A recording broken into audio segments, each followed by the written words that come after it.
Bonjour, je suis Benjamin Gelard et je suis avocat. Aujourd'hui, je vais vous expliquer comment apporter la preuve irréfutable de l'existence de malfaçons immobilières ou de vices cachés immobiliers. Comme vous le savez, vous pouvez apporter cette preuve par de multiples moyens, mais toutes les preuves ne se valent pas en cas de contentieux. Vous pouvez apporter la preuve de malfaçon ou de vice caché, tout d'abord avec un procès-verbal de constat d'huissier.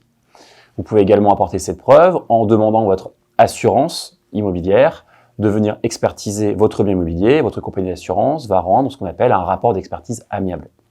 Toutefois, ce rapport d'expertise amiable est, il faut le dire, peu apprécié des juridictions et donc n'a pas de grande valeur probante. D'autant plus, bien souvent, ces rapports d'expertise amiable ne sont pas contradictoires, c'est-à-dire ne sont pas réalisés en présence des entreprises susceptibles de voir leur responsabilité engagée. Ce rapport d'expertise amiable peut donc constituer un début de preuve, mais est largement insuffisant si vous souhaitez engager réellement un contentieux.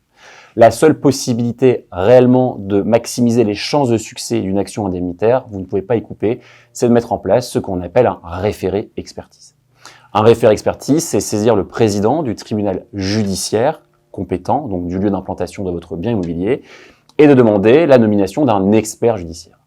Un expert judiciaire, c'est un expert qui est inscrit à la cour d'appel ou à la cour de cassation.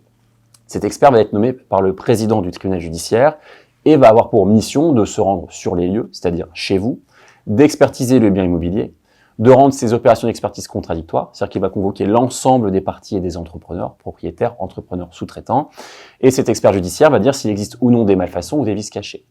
Il va aller encore plus loin, puisqu'il va dire qui est responsable, dans quel montant, va chiffrer le préjudice et va dresser également les travaux techniques pour remédier aux malfaçons ou aux vices cachés.